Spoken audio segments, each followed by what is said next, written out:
Bienvenidos a Tu Casa Fe. Este es tu tiempo para alabar, adorar, exaltar y glorificar a Dios. Es el momento en donde recibirás códigos que cambiarán tu vida. Pero también gloria a Dios por la nueva etapa. Por la nueva etapa a la que Dios me está trayendo. Porque aquí Dios no me trajo de casualidad. Aquí Dios no te trajo para estancarte. Aquí Dios te trajo para promoverte. Abre tu corazón. Dios está contigo.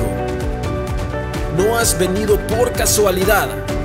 Tú estás aquí porque hoy es el día en donde tú recibirás tu milagro. Levántate y arrebátalo. Iniciamos. Por favor, porque lo que aquí va a aprender es muy magro, es carne magra. Discípulos desubicados. Diga conmigo, discípulos. Dígalo fuerte, por favor. Discípulos desubicados. Y quiero comenzar esta noche diciendo que Jesús tuvo seguidores y discípulos. Jesús, el ministerio de Jesús en la tierra tuvo seguidores y discípulos. Por lo tanto, a la iglesia también vienen esas dos tipos de personas. Hay gente que simplemente viene, pero no se quiere involucrar en el liderazgo, en el servicio de la obra. Y hay gente que viene, se enamora y entra en un proceso de formación y de liderazgo. ¿Alguien está aquí ahora? Ahora, los seguidores, los que son simples seguidores, no están comprometidos con la visión. Sin embargo, estos sí pueden recibir milagros. Escúcheme. Mucha gente viene buscando una respuesta de parte de Dios, buscando un milagro de parte de Dios. ¿Y lo pueden recibir, pastor? Por supuesto que sí. La misericordia de Dios es grande. Pero la diferencia entre el seguidor y el discípulo es que el discípulo no solo recibe milagros, sino que también opera en milagros. Gracias. No sé si usted lo entiende esto. El seguidor viene, recibe su milagro y se va. Pero el discípulo no solo puede recibir milagros de parte de Dios, sino que es formado y es autorizado y es ungido por Dios para operar en milagros. Esto es otra dimensión. Diga conmigo, otra dimensión. La pregunta de esta noche es: ¿qué queremos nosotros? ¿Qué queremos ser nosotros? ¿Seguidores o discípulos? La palabra del Señor dice en Juan capítulo 8 versículo 31. Entonces dijo Jesús a los judíos que habían creído en él. Póngame atención a esto. Dice: si vosotros permanecéis en mi palabra. El discípulo tiene que permanecer. No podemos decir nosotros que somos discípulos de Dios si no estamos en una permanencia. Y aunque otros piensen que somos exagerados, fanáticos, locos, hay gente que nos critica porque nosotros culto domingo, culto martes, culto jueves, culto sábado, culto y estamos en constante permanencia, porque nuestro lugar favorito está aquí. Porque aquí es donde Dios nos está formando. Porque nosotros no vivimos en este mundo, pero no somos de este mundo. Nosotros tenemos una morada eterna en los cielos. Alguien diga gloria a Dios a eso. Si vosotros permanecéis en mi palabra. ¿Cuántos aman la palabra del Señor? Amados, la palabra es tan hermosa. Dice la palabra del Señor que lámpara es a mis pies tu palabra, lumbrera a mi camino. La palabra me alumbra y me da claridad en el camino en el que voy. Y dice: si vosotros permanecéis en mi palabra, seréis verdaderamente mis discípulos. Y esa palabra verdaderamente significa que hay también discípulos falsos. Cuidado, porque no todo lo que brilla es oro. Y no todo el que dice amén, aleluya, gloria a Dios es cristiano. La palabra del Señor dice que también Satanás se viste de ángel de luz.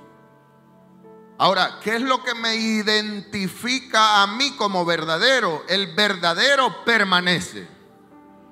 El verdadero ama la palabra. El verdadero se nutre de la palabra. El verdadero vive la palabra. Los que sí decimos ser discípulos, entonces Dios nos habrá escogido para convertirnos en verdaderos pilares y fundamentos. Diga conmigo, yo soy, pero dígalo fuerte, yo soy un pilar y un fundamento del reino de Dios. Cuando nosotros pasamos de ser seguidor a ser discípulo, sostenemos el reino en todas las áreas.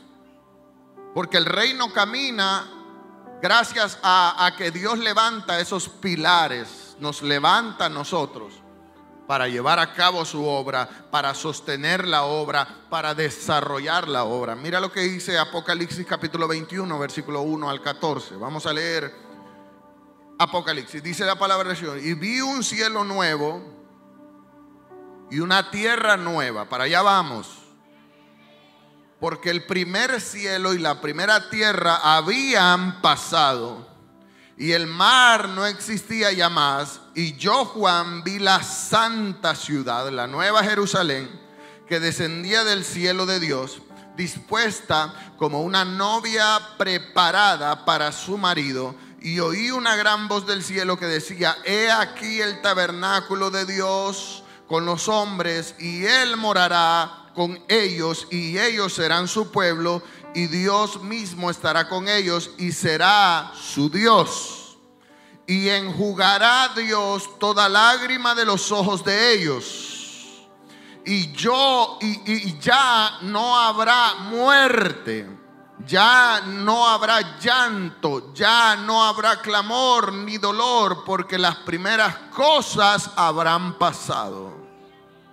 Y el que estaba sentado en el trono dijo: he aquí yo hago nuevas todas las cosas.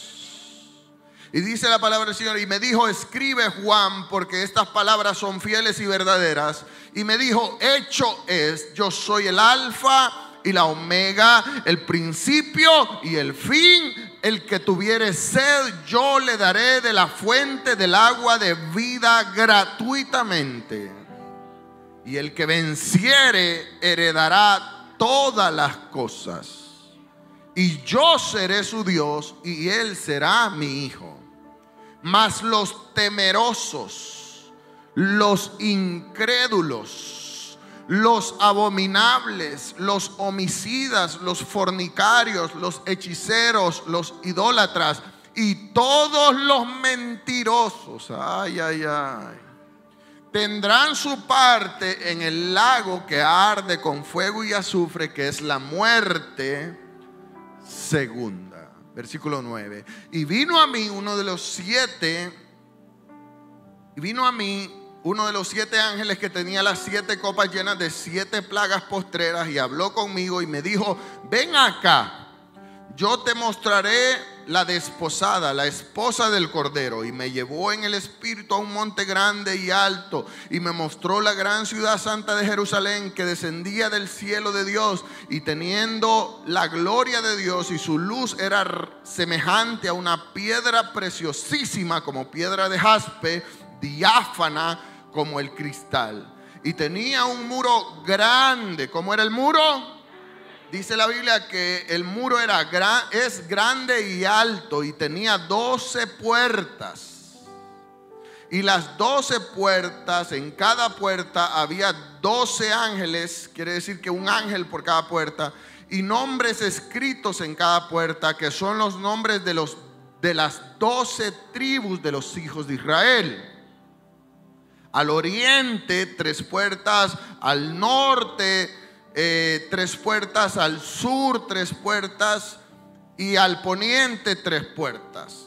Y el muro de la ciudad tenía 12 fundamentos. Y en ellos los nombres de los 12 apóstoles del Cordero.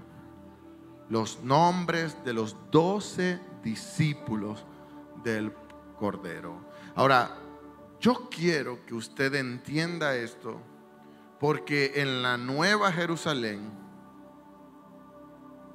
cada discípulo que Jesús, cada apóstol que Jesús escogió para discipular y para enviar, representa un fundamento. Diga conmigo, un fundamento. Me permite decirle esta noche que así como los discípulos son fundamentos en la Nueva Jerusalén, nosotros como discípulos de Jesús hemos sido redimidos con la sangre del Cordero. También hemos sido escogidos para ser fundamentos. Nosotros somos el fundamento de nuestras generaciones.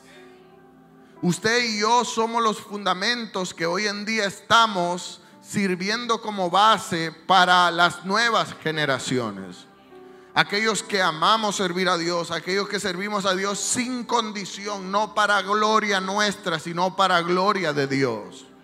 Aquellos que estamos dispuestos a dar nuestra vida por el Evangelio, aquellos que estamos dispuestos a correr el Evangelio a pesar de todo y de todos. Somos fundamentos. Diga conmigo, somos fundamentos. Los fundamentos reciben grandes pesos sobre sus hombros. Ser fundamento no es fácil, pero la recompensa será grande. Ser fundamento requiere pararse firme y no doblarse por nada. Un fundamento es un pilar, es una columna. La gente quiere seguir a Dios, pero no quieren ser columnas. Y la columna es aquella que no se mueve, es aquella que tiene puesta la camiseta. La columna es aquel que le sirve a Dios a toda hora, en todo lugar, en todo tiempo, no importando que vengan vientos, que vengan tormentas, que vengan problemas, que vengan pruebas, que vengan dificultades. Los pilares, los fundamentos, siempre le servimos a Dios. Y eso es lo que la gente no quiere ahora, compromiso. La gente quiere visitar una iglesia, pero sin compromiso. Si usted vino a esta iglesia buscando palabras sin compromiso, déjeme decirle que usted está mal. Porque solo el compromiso me garantiza la vida eterna. Es fácil hablar de ser discípulos. Es fácil decir, me voy a inscribir para el Instituto Avanzado de Liderazgo. Pero en los hechos es en donde yo verdaderamente voy a demostrar si soy o no soy un discípulo. Porque la iglesia ha perdido la perspectiva real de lo que es ser un discípulo. Por eso yo quisiera hacer una pequeña reseña como introducción a esta palabra, de quiénes eran los discípulos del Señor. Usted ya se ha puesto a pensar y ha escudriñado acerca de la vida de los 12 discípulos, 12 fundamentos del Señor Jesucristo. Vamos a recordar un poco acerca de ellos. Los 12 discípulos del Señor Jesucristo, le vamos a mencionar sus nombres. Diga conmigo: Pedro, el famoso Pedro, Santiago el anciano. Quiero escucharlos. Pedro, Santiago el anciano, Juan, Andrés, Bartolomé, Santiago el menor, Judas Iscariote, Judas Tadeo, Mateo, Felipe, Simón y Tomás. Vamos a repetirlo una vez más. Diga conmigo: Pedro, Santiago el anciano, Juan, Andrés, Bartolomé, Santiago el menor, Judas Iscariote, Judas Tadeo, Mateo, Felipe, Simón y Tomás. Ahí están los 12 discípulos. Ahora yo quiero contarle algo acerca de cada uno de ellos. ¿Está preparado? Quiero comenzar con Andrés. Andrés, hijo de Jonás, hijo de Jonás, también llamado Jonás, hermano de Pedro. Fue el primer discípulo a quien Jesús llamó. ¿Quién fue el primer discípulo que Jesús llamó? Andrés. Este fue bautizado por Juan el Bautista. Y luego Jesús, después de que Andrés se hubo bautizado, Jesús lo llamó a seguirle y a ser su discípulo. Me permite decirle que Andrés también fue fundador de iglesias. Andrés era un pescador. Y la Biblia dice que Andrés murió en el año 60 después de Cristo. ¿Y sabe la manera en la que Andrés murió? Andrés murió en una cruz en forma de X. Fue crucificado en una cruz, pero la cruz era en forma de X, por predicar el evangelio y por negarse a adorar ídolos paganos. Antes de matarlo, a Andrés lo azotaron 21 hombres simultáneamente. Luego lo colgaron en esa cruz y lo dejaron colgado ahí por 2 días, agonizando hasta que Andrés murió.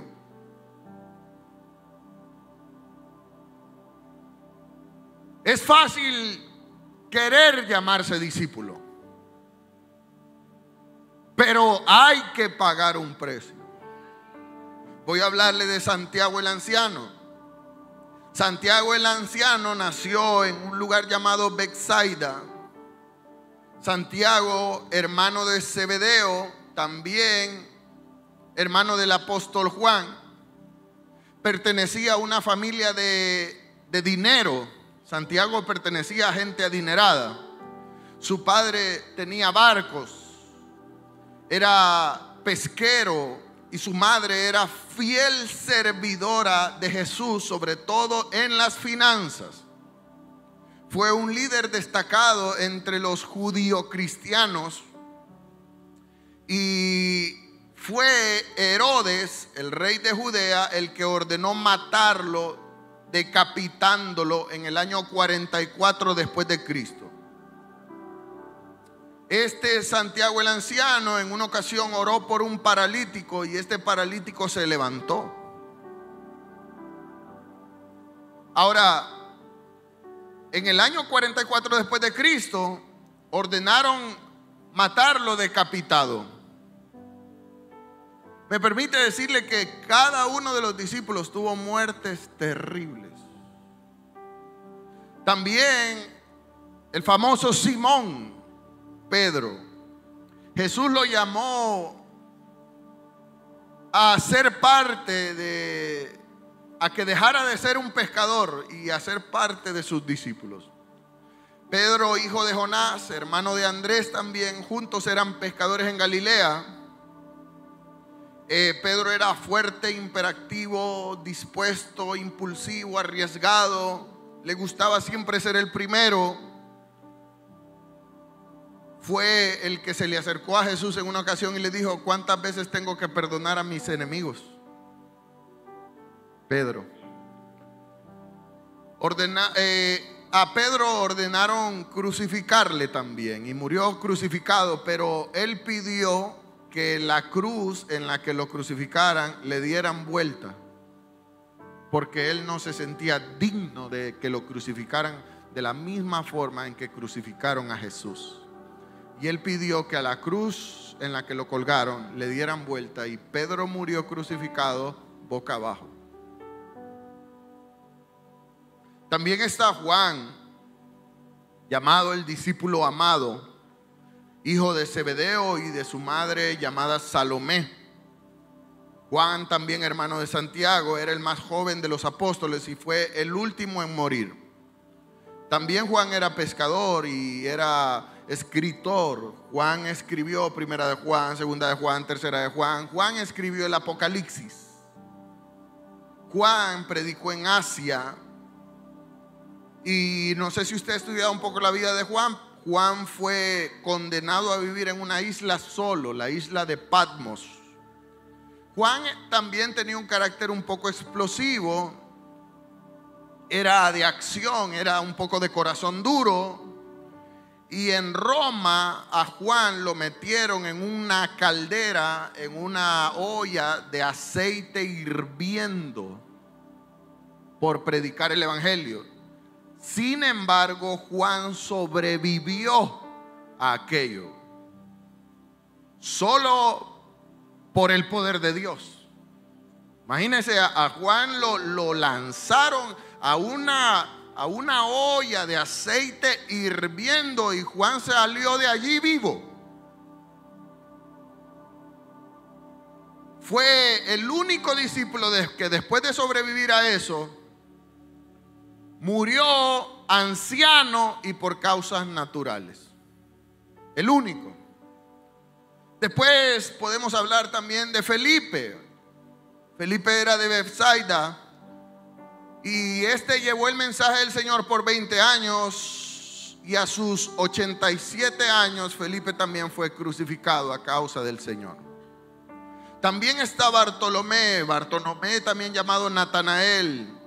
Este era de Galilea. Era un hombre que amaba a Dios con locura, que amaba a Jesús, y su misión sobre todo la llevó a cabo en Asia, específicamente en la región de la India. Este discípulo Bartolomé era especialista en echar fuera demonios. Miles y miles de personas en Asia se convirtieron gracias al mensaje que este hombre llevó del evangelio. Este murió en un lugar llamado Armenia por predicar el evangelio. A él lo despellejaron vivo con cuchillos y lo torturaron a causa del evangelio. Luego está Tomás, diga conmigo Tomás, también llamado el Dídimo. Era judío, era de Galilea. Este Tomás es el conocido por todos por ser el incrédulo. ¿Usted se acuerda de Tomás, el incrédulo, el que no creía que Jesús había resucitado? Este fue el que metió sus dedos en las manos de Jesús y en las heridas de su costado. Este pasó sus últimos días también predicando en regiones de Asia y ahí lo mataron atravesándole con una espada el corazón por predicar el evangelio, sobre todo al rey de aquella región. Se atrevió a predicar el evangelio al rey y este ordenó que le mataran a espada. Luego está Mateo, diga conmigo Mateo. Mateo, que significa regalo de Jehová. ¿Qué significa Mateo? Regalo de Jehová. Hoy hay muchos niños a los que les ponen Mateo. Mateo significa regalo de Jehová. Este Mateo nació en Capernaum. Era publicano, era recaudador de impuestos para los romanos. Y cuando Jesús lo llamó, Mateo dejó su trabajo y Mateo tenía dinero. Era conocido por ser un hombre listo, era sabio, era juicioso. Y este Mateo evangelizó después de Cristo 15 años más. Fue el primero en escribir acerca de Jesús, el evangelio de Mateo. Este murió en Etiopía herido a espada también a causa del evangelio. En el 9º puesto está Santiago el menor. Este era un tremendo evangelista que escribió la epístola de Santiago. Era hermano de Juan, predicó en Palestina, en Egipto, y este murió en el año 62 después de Cristo, apedreado y cortado en pedazos a causa del evangelio. Luego está Judas Tadeo, hermano de Santiago. Era valiente, era un hombre de fe. Su misión fue en Babilonia y múltiples cantidades de personas conocieron de Jesús a causa de él, incluyendo gente de dinero. Judas Tadeo fue llamado para predicar a gente de estatus alto. Dios lo usaba sanando enfermos. Dios lo usaba con tremendos milagros. Y murió cuando cruzaron su corazón con una flecha, persiguiéndolo por predicar el evangelio. También está Simón. Era un hombre también conocido como Simón el Celote. Odiaba tremendamente al imperio romano. Sin embargo, cuando conoció a Jesús, dejó el odio que él sentía por el imperio romano y se convirtió en el apóstol dador de amor. Era conocido como el apóstol que daba amor. Se convirtió en apóstol de Jesucristo y también fue martirizado por el evangelio a causa de Jesucristo. Y por último, el discípulo número 12. ¿Ustedes saben quién es? Judas Iscariote. Conocido como el traidor, ¿no es cierto? Manejaba el dinero, las finanzas del ministerio de Jesús. Aparentemente Judas Iscariote se preocupaba por los pobres y por darle dádivas a la gente de escasos recursos. Vendió a Jesús por un beso y por 30 monedas de plata. Judas representa la traición, la avaricia, la envidia y la maldad. Mateo es el que describe, el evangelio de Mateo es el único que describe cómo murió Judas, ahorcado. Ahora, después de hablarle de estos 12 hombres rápidamente, lo más rápido que pude, créame, esta información es muy valiosa. Después de hablarle de esos 12 hombres rápidamente, si podemos identificar algo de ellos, es que todos ellos dieron su vida por Jesús. ¿Estamos nosotros dispuestos a dar nuestra vida por Jesús? Pero quiero profundizar un poco más acerca de la vida de ellos. Y quiero ir más allá. Quiero incomodar su piso esta noche. Estos hombres convivieron con Jesús, tuvieron al mejor maestro, al maestro de maestros, el que les enseñó a servir y a no ser servidos. ¿A qué les enseñó Jesús? Y a no ser servidos. Hay gente que viene a la iglesia porque quieren que les sirvamos. Ahora, ¿a nosotros nos debe de incomodar eso? No. Nosotros debemos de saber y entender que Dios nos escogió para servir a otros. Por lo tanto, nosotros debemos de recibir a la gente con amor. Si hay algo que Jesús le enseñó a estos 12 hombres y por los cuales ellos dieron su vida por Jesucristo, fue a dar amor. Nosotros tenemos que ser una iglesia que dé amor. No nos acostumbremos a que nos sirvan, sino nosotros sirvamos a los demás. También fue Jesús el que les enseñó a orar. ¿Se recuerdan que ellos le dijeron: Señor, enséñanos a orar? Jesús caminó con ellos siempre, pero siempre Jesús luchó con ellos. Si hay algo bien marcado por lo que Jesús luchó con ellos, es porque eran dormilones. Y a ellos no les gustaba orar, les encantaba dormir. ¿Alguien está aquí ahora? Les encantaba dormir y no les gustaba orar. Jesús se levantaba por las madrugadas, iba a orar al monte y ellos dormían.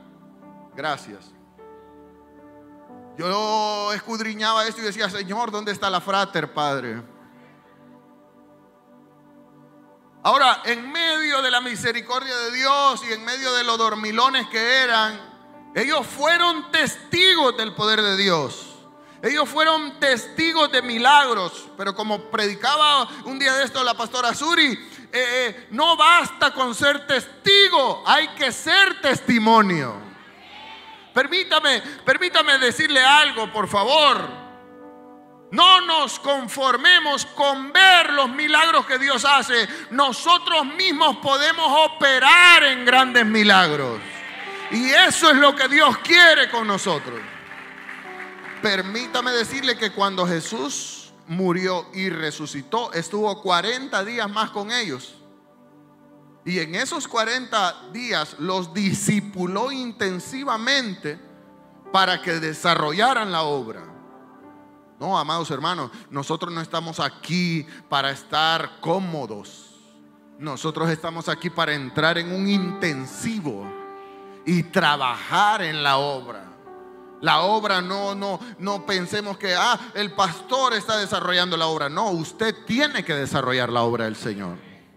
Ellos fueron testigos de los milagros que hizo el Señor, porque fueron 3 años los que intensivamente día y noche caminaron con Jesús.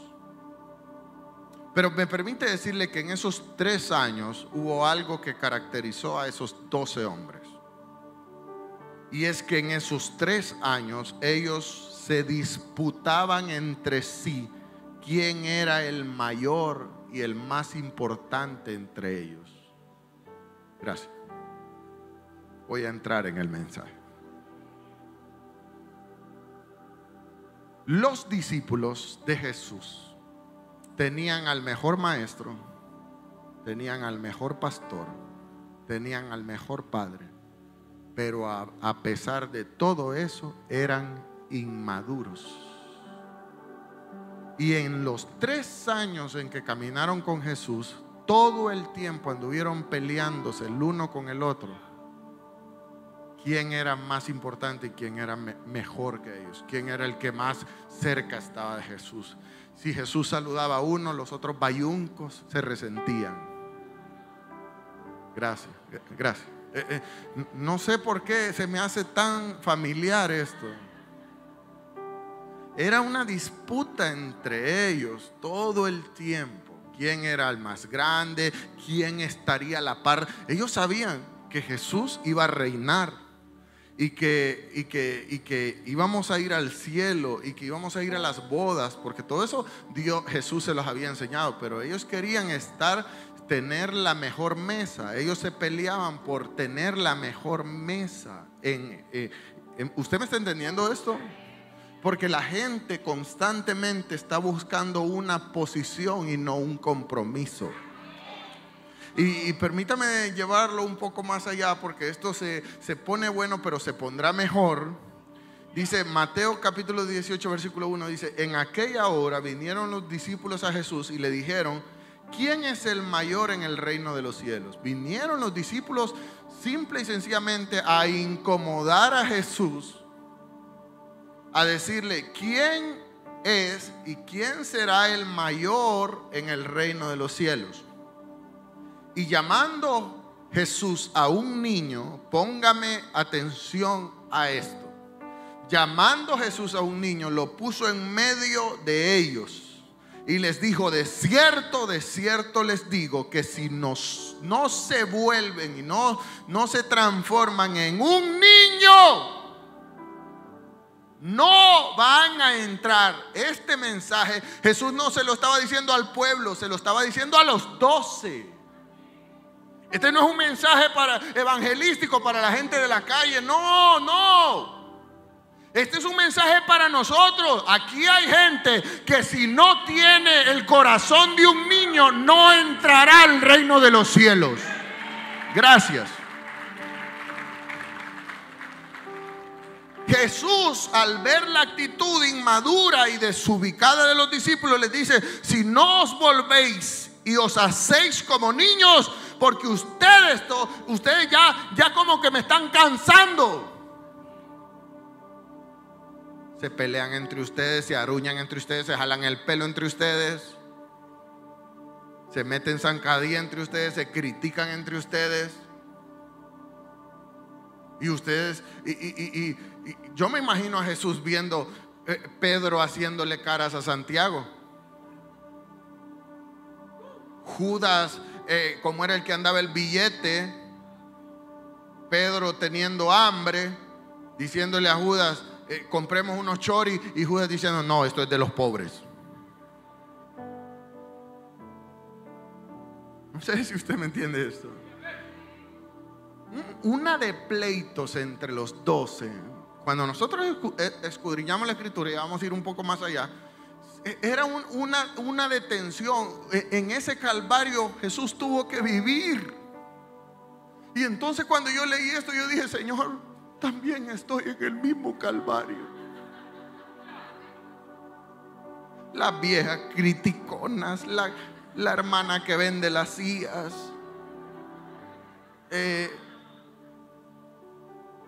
los tunantes,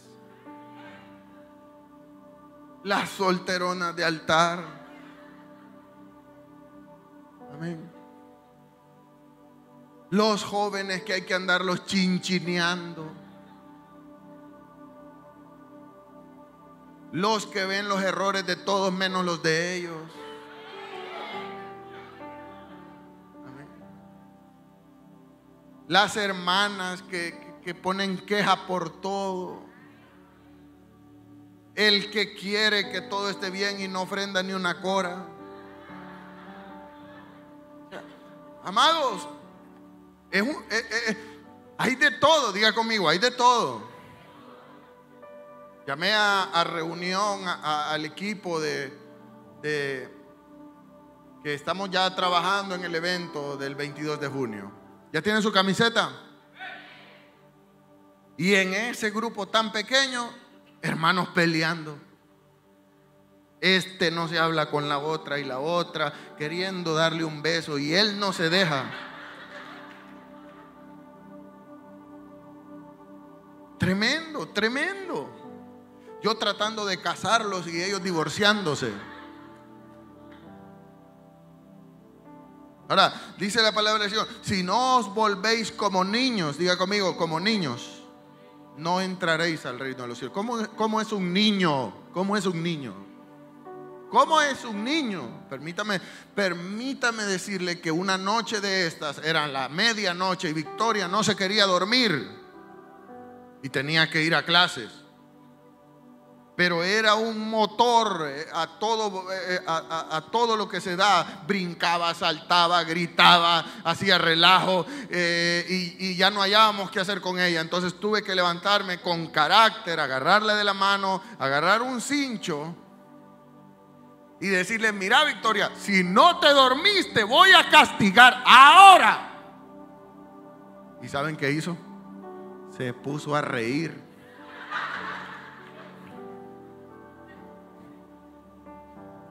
Entonces tuve que ir un poco más allá y entonces la agarré ya más fuerte y la regañé fuertemente y la llevé a la cuna, porque todavía duerme en una cuna grande, y la metí ahí y fui muy fuerte con ella. Entonces se puso a llorar con sentimiento. ¿Usted ha visto los niños que lloran con sentimiento?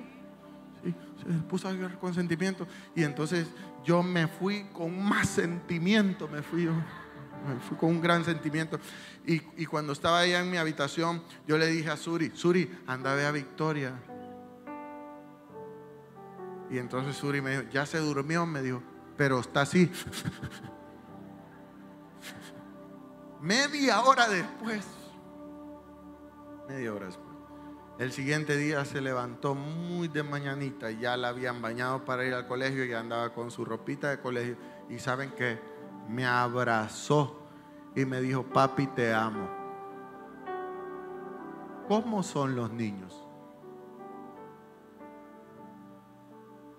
¿Cuánto nosotros tenemos que aprender a ser como niños? No podemos venir a la iglesia a pelear y uno se sienta allá y el otro se sienta allá y no se pueden ver, no se pueden juntar. A cada rato yo recibo reportes, pastor, en el bus de tal lugar se agarró del chongo la hermana con la otra.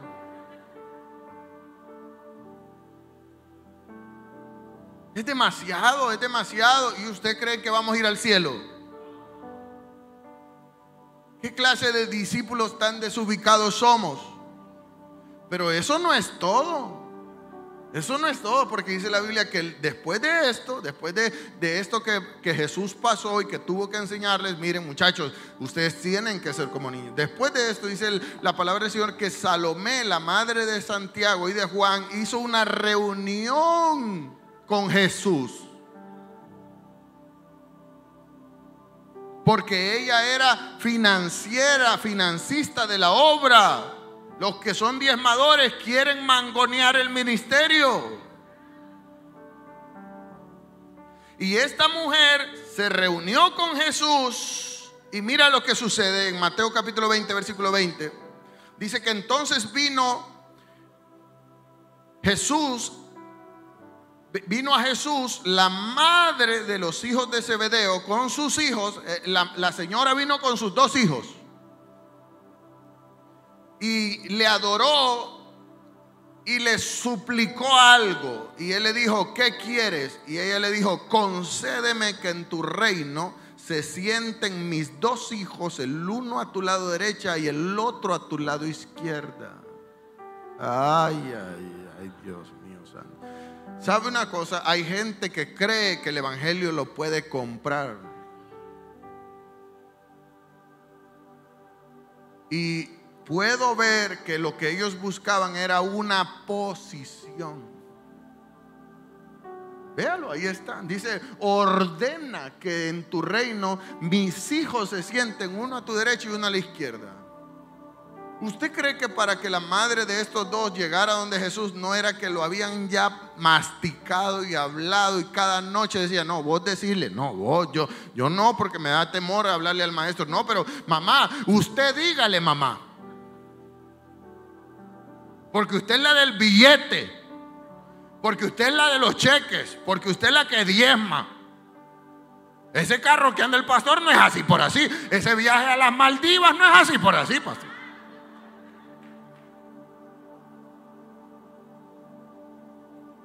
Me escribió una mujer cuando yo subí una foto y me puso, ¿dónde andan mis diezmos? Me puso. Es real, no te había contado. ¿Dónde andan? Entonces cuando yo leí eso dije, quizás se congrega en la iglesia, porque como dice mis diezmos. Entonces yo le escribí y le puse, gracias, hija. La ando pasando muy bien.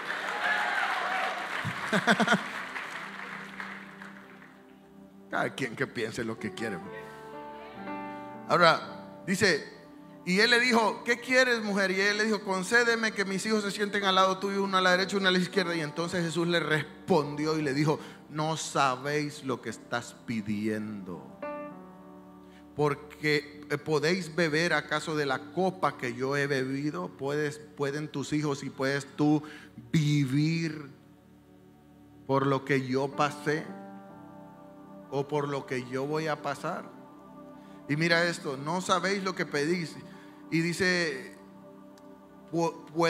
¿podéis acaso ustedes ser bautizados con el bautismo con el que yo soy bautizado? Y ellos le dijeron, sí podemos.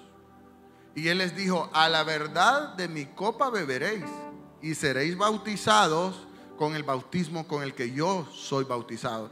Pero el sentaros a mi mano derecha y a mi mano izquierda no es mío, no depende de mí, dice la palabra del Señor, sino aquellos para quienes está preparado por parte de mi Padre.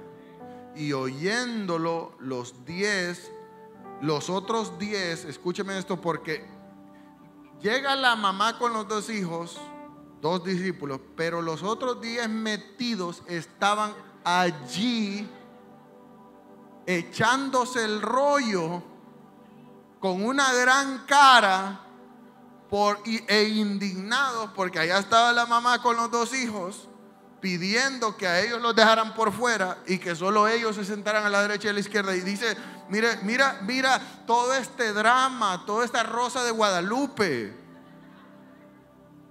Dice la palabra del Señor que los 10 que estaban de meques se indignaron en contra de los dos. Y entonces Jesús los llamó a todos y les dijo: ¿sabéis que los príncipes de los gentiles se enseñorean sobre ellos, y los que son grandes ejercen sobre ellos autoridad? Mas entre vosotros no debe de ser así, sino que el que quiere ser grande entre vosotros sea el servidor de todos. Y dice el versículo 27: y el que quisiere ser primero entre vosotros sea vuestro servidor, así como el Hijo del Hombre, que no vino para ser servido, sino para servir y para dar su vida en rescate por muchos. ¿Cuánto discípulo desubicado hay en las iglesias? Queriendo liderazgos, queriendo posiciones, criticando, señalando que el pastor dijo una palabra indebida, que las cosas no están bien, que esto aquí, que esto allá. Si yo estuviera organizando esto fuera mejor. No sé si me estoy entendiendo, dando a entender. Y esto es algo que repudia a Dios. Porque en nuestra vida lo que debe de haber es un espíritu de servicio, más que de posición. Es Dios el que quita y pone. Y Dios conoce los corazones. Y Dios promueve el corazón humilde. Dice la Biblia que al orgulloso Dios lo mira de lejos, pero al humilde el oído de Jehová está atento a escuchar su necesidad.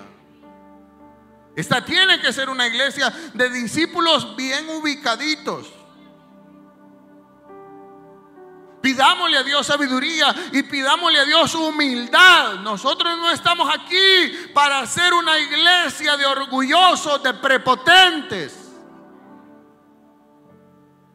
Nosotros estamos aquí por pura misericordia de Dios.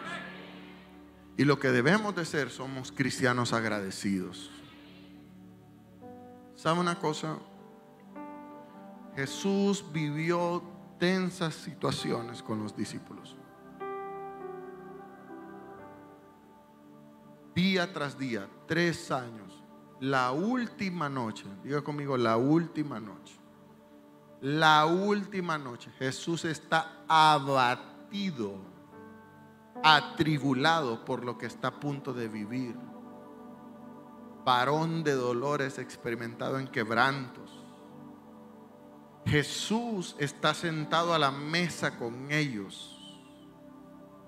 Jesús parte el pan, lo reparte a cada uno de ellos. Comen el pan, toman el vino, y cuando ya han comido y bebido, sentados a la mesa, mira lo que pasa. Lucas capítulo 22 versículo 19. Dice la palabra del Señor que tomando el pan dio gracias y lo partió y lo repartió y dijo: este es mi cuerpo que por vosotros es dado, haced esto en memoria de mí. De igual manera, después que hubo cenado, tomó también la copa diciendo: esta es la copa del Nuevo Testamento, que es mi sangre, que por vosotros es derramada. Mas he aquí conmigo a la mesa, a la mano está la mano del que me va a entregar. Sentado a la mesa estaba el traidor. A la verdad, el Hijo del Hombre va según lo que está determinado, mas hay de aquel hombre por quien el Hijo de Dios será entregado. Entonces ellos comenzaron a preguntar y a hacer un relajo en la mesa en aquel momento entre sí, diciendo: ¿quién de los que estamos aquí es el que va a traicionar a Jesús? Y se armó un relajo ahí. Dice que comenzaron a preguntar si hubo también entre ellos una disputa. Versículo 24.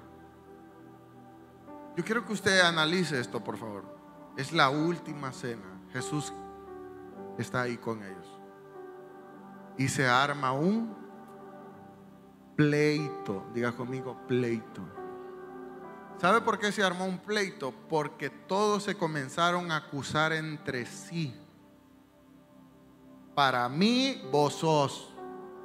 No, vos sos. No, para mí es aquel, porque aquel está tatuado. No, para mí es el otro. Ese mata las callando. Ese cara de hormiguita. Ese es. Dice la Biblia que hubo un pleito. ¿Y usted se imagina la angustia del Señor Jesucristo? La última cena, el Señor se está despidiendo de ellos y ellos peleando. Y dice la palabra del Señor en versículo 25.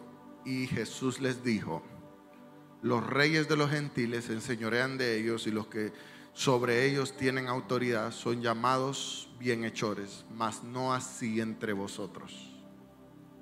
Antes, el que es mayor entre vosotros sea como el menor, y el que es príncipe sea como siervo. Porque ¿cuál es mayor, el que se sienta a la mesa o el que sirve?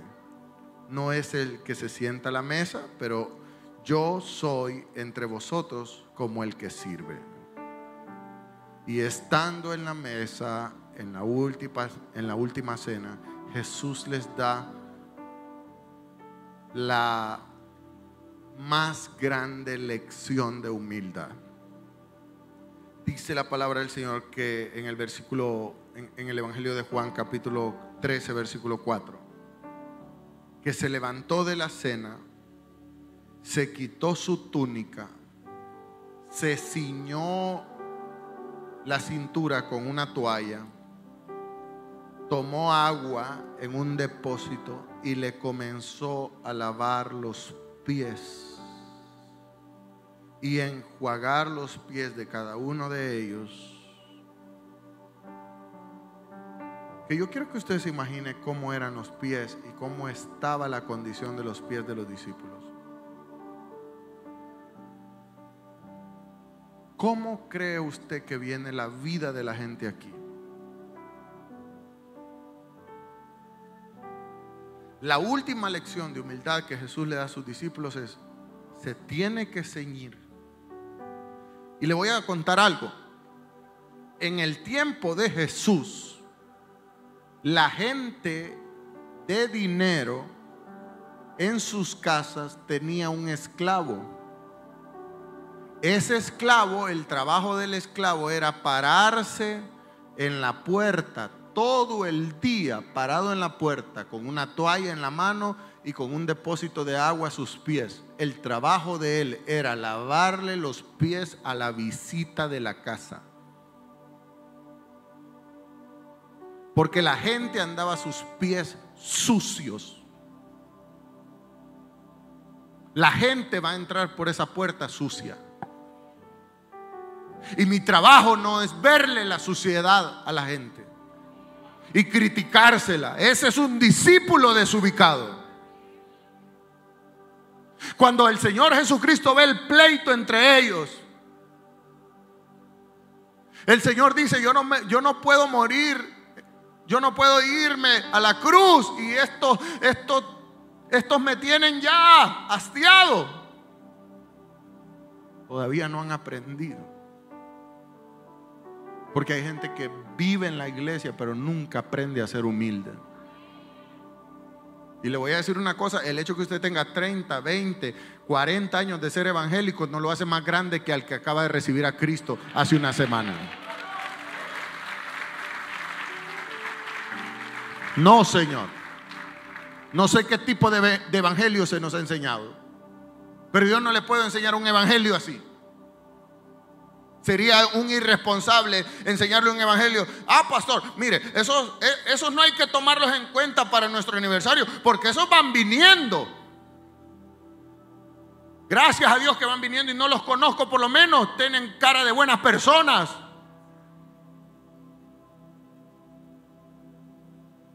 Porque hay unos curtidos que son fundadores y me tienen hasta aquí.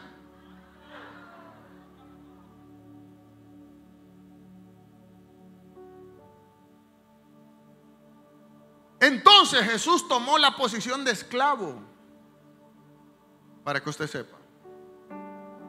Mucho hemos leído en la Escritura y Jesús le lavó los pies, pero usted no sabe lo que eso significaba. Jesús se puso en la posición de un esclavo y esa era la posición más baja en aquellos tiempos. ¿Usted se imagina que su trabajo sea el lavador de pies? Y esa es la posición que tomó el Señor Jesucristo. Y agarró el Señor los pies de cada uno de ellos, de los 12, y comenzó a lavar los pies y a secar sus pies. ¿Sabe una cosa, discípulo que está aquí?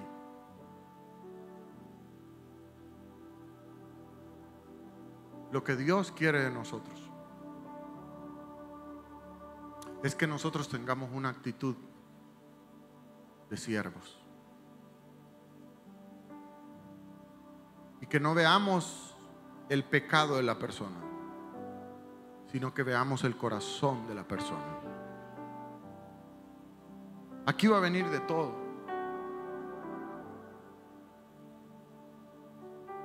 Hemos hecho en esta iglesia muchas veces algo que se llama el Día del Amigo, donde invitamos amigos de todos lados. En el año 2018 hicimos un Día del Amigo.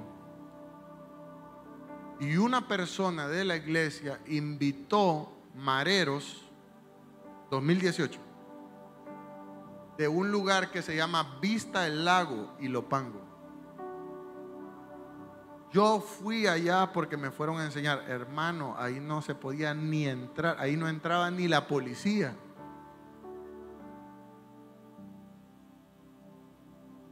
Y hicimos el Día del Amigo. La iglesia todavía era pequeña, estábamos como por aquí y era la iglesia un triángulo así.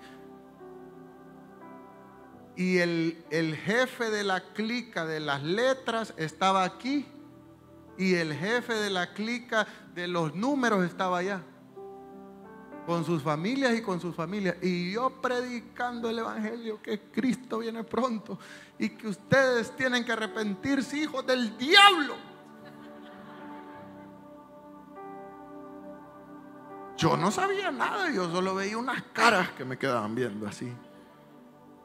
Pero yo estaba en el Espíritu soltando palabras, hasta que el Espíritu Santo me dijo, habla del amor en el mensaje.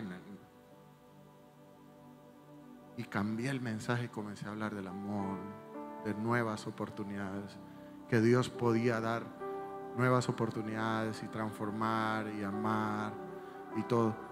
Y cuando terminé el mensaje, los dos palabreros estaban aquí al frente de mí, recibiendo a Cristo. Y no solo ellos, toda su familia que andaban con ellos. Ese día del amigo hubieron como 200, 300 personas que recibieron a Cristo.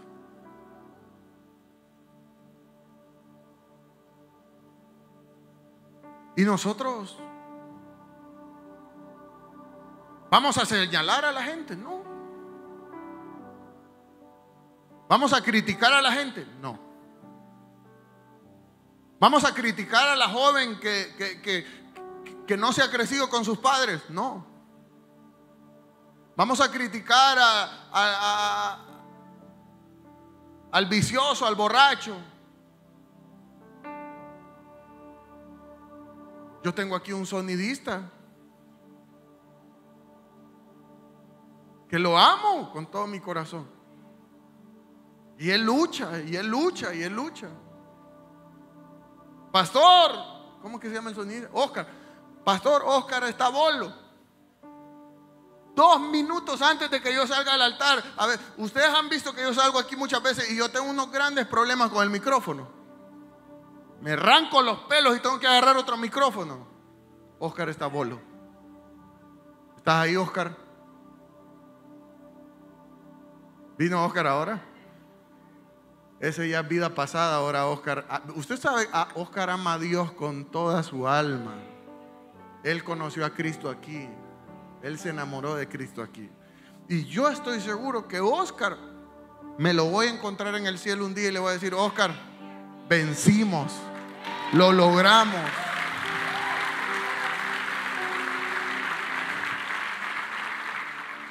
Creer que aquí estamos los perfectos es un error. Creer que aquí estamos los perfectos es un error. Y mira lo que dice, y con esto quiero cerrar. Dice que vino entonces, versículo 6, en el que estábamos, pero ponme el versículo. Vino entonces Simón Pedro y le dijo: Señor, ¿tú me vas a lavar los pies? Dice versículo 7, y respondiendo Jesús le dijo: lo que yo hago tú no lo entiendes, pero lo entenderás después. Versículo siguiente, y dice: pero Pedro le dijo: en ningún momento tú me lavarás los pies, jamás. Y Jesús le respondió: si no te dejas lavar los pies, terco, no tendrás parte en el reino de los cielos conmigo. Hasta en ese momento hubo un altercado entre Pedro y Jesús. Y mira el versículo siguiente, y entonces Simón le dijo: Señor, no solo me lave los pies, báñame completito de pies a cabeza. Y mira, dice la palabra del Señor. Y Jesús les dijo: el que ha sido lavado no necesita sino que lave solamente sus pies. Y esto es algo tan poderoso, porque todos nosotros ya fuimos lavados con la sangre de Cristo, pero salimos allá afuera e indiscutiblemente nos ensuciamos. Mañana nos volveremos a ensuciar. ¿Por qué es tan importante venir al lugar en el que Jesús nos lava los pies?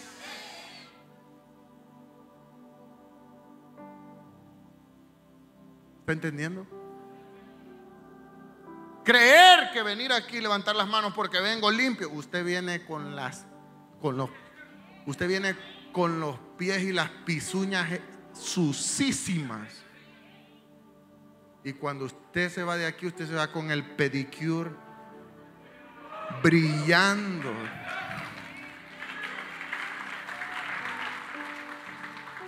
Dice: porque está todo limpio y vosotros sois limpios, aunque no todos. Aunque no todos. Así que después que les hubo lavado los pies y que hubo tomado su túnica, se sentó otra vez y les dijo: ¿sabéis lo que acabo de hacer?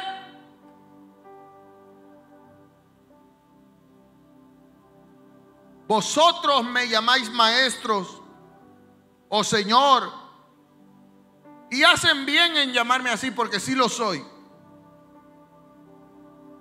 Pero yo, siendo Señor y Maestro, he lavado los pies de ustedes. Vosotros también le debéis de lavar los pies los unos a los otros, porque ejemplo les he dado, para que también vosotros hacéis y hagáis como yo he hecho.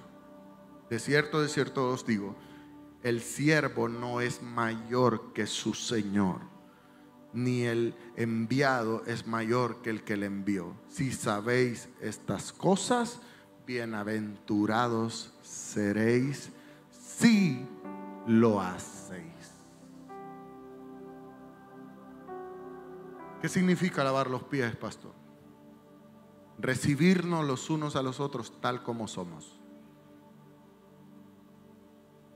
Jesús recibió y aceptó a sus discípulos desubicados y los amó y los formó y los envió. Y nosotros estamos aquí para seguir trabajando en la obra, para seguir avanzando, para amarnos los unos a los otros. Y amamos los que estamos aquí y amamos los que se fueron y que van a regresar. Lavar los pies los unos a los otros es sinónimo de perdonarnos. Es sinónimo de amarnos. Jesús quiere, amados, que en esta iglesia haya gente preparada para lavar los pies de los demás. ¿Estamos dispuestos? ¿Estás dispuesto, heredero del reino, a servir al Señor? Me decía el líder de logística: pastor, necesitamos gente para servir el 22 de junio en el estadio donde va a ser el evento. ¿Hay algún requisito? Porque no pueden servir solo pecadores, no pueden servir. Y yo le dije: en los próximos cultos vamos a hacer un llamado. Todos aquellos que están en la Frater y que ya se sienten parte de esta iglesia y que quieren servir, anótense que vamos a servir. ¿Sabe una cosa? Somos los seres humanos los que hemos establecido métodos exclusivos. Jesús vino y llamó a uno y llamó al otro y escogió al otro y síganme, síganme, síganme. ¿Y qué hacemos? Nada, ustedes síganme. El evangelio no se trata de capacitados. En el evangelio Dios capacita a los escogidos. Y usted y yo somos escogidos.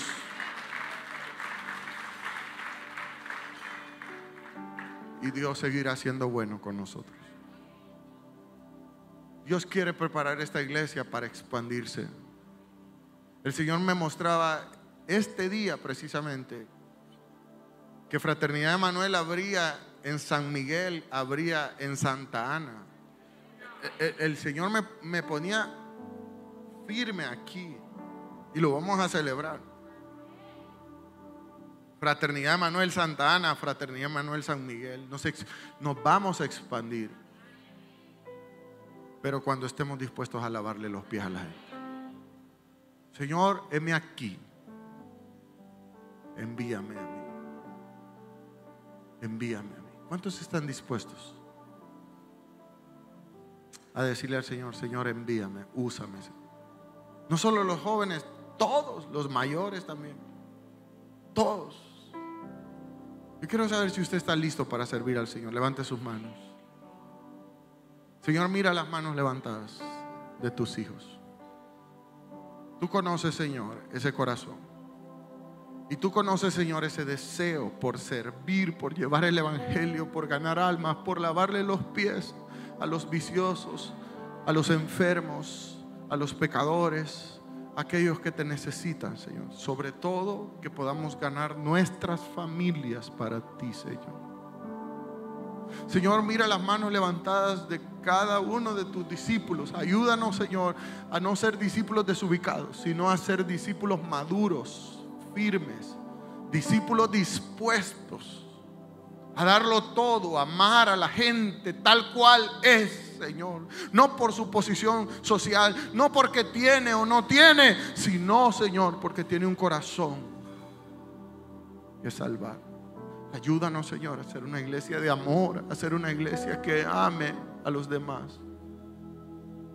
Señor, ponemos en tus manos cada uno de los servidores que hoy están con sus manos levantadas. ¿Por qué no te pones de pie ahí donde estás?